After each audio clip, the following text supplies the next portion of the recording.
Isang mapagpalang gabi po sa inyo mga kalingap. Kuya Bal, Santos Matubang, Ate Edna Vlog, Kalingap Rock, Kalingap Netizen, Kalingap Reactor.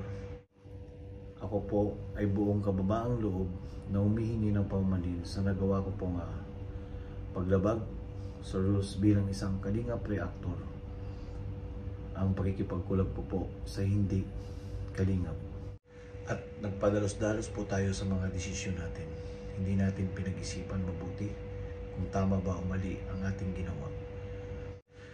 Bilang isang tao, tayo po ay hindi perpekto at nagkakamali.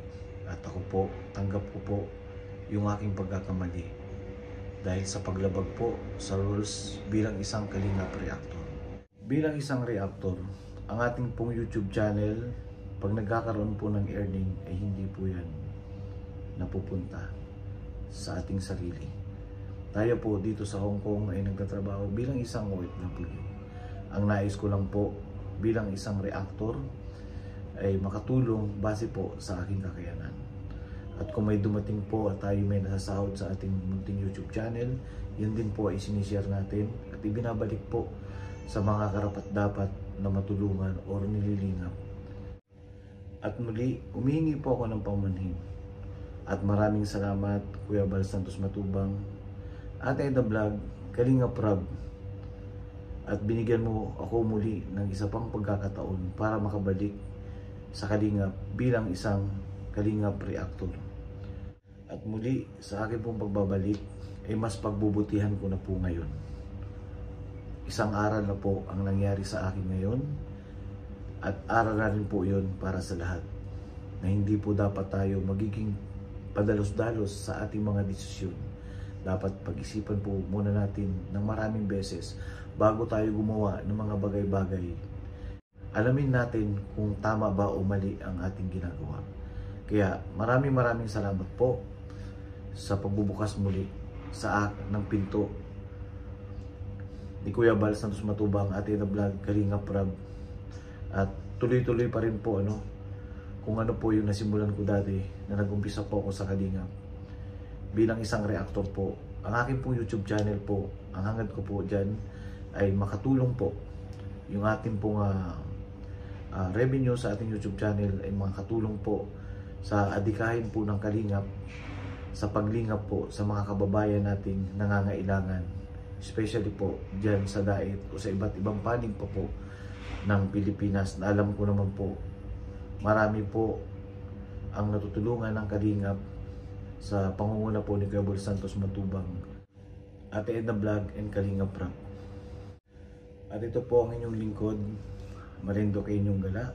Maraming salamat Kuya Bal Santos Matubang, Ate Edna Vlog, Kalingap Rock, Kalingap Netizen, Kalingap Reactor. Maraming salamat po. So ayan mga kalingap, i-announce ko lang rin kasi si Kuya MG of Hong Kong, dating reactor ng 10 KRSR na naging reactor ni Medit, gusto niyang bumalik sa Kalingap, which is wala nang problema sa akin. Kaya kay Sir MG, kung nanonood siya, kasi kilala ko man sa personal, Sir MG, wala namang kaming hidwaan, wala kaming bangayan, wala kaming hinanakit sa bawat isa. Ako wala akong problema kasi isa kami sa tumulong sa kanya. Ako actually yung nag-push sa kanya na maging reactor at ipasok siya sa KRSR. Si Sir Marinduque yung gala. Ngayon, nag-chat siya sa akin, naghihingi ng paumanhin at gusto niyang bumalik. So okay sa akin, Sir MG, walang problema. Sino ba naman ako para hindi magpatawad? Actually wala ka namang kasalanan sa akin. Siguro kung hingi ka ng sorry sa mga viewers na lang siguro or ibang Kalingap or kay Kuya Bal. Ewan ko, kay Kuya Bal wala rin, si Papa wala, rin po yan. Lahat po niyan ay welcome. So sa akin, walang problema. Pwede ka maging reactor kung ano man dyan. And yun, pili ka na lang. Pwede ka sa Danjoy. Alam ba kay Kuya Bob? Hindi, kahit kahit di ka maging reactor ng Kalingap, ako naman ay wala naman akong galit sa'yo kay Kuya MG. At wala namang tayo para magtanim ng sama ng loob. Sabi ko nga, kahit sinong nagkaroon ng samaan ng loob, ako ay mabilis lang po ako magpatawad. No? Kaya, ayun po.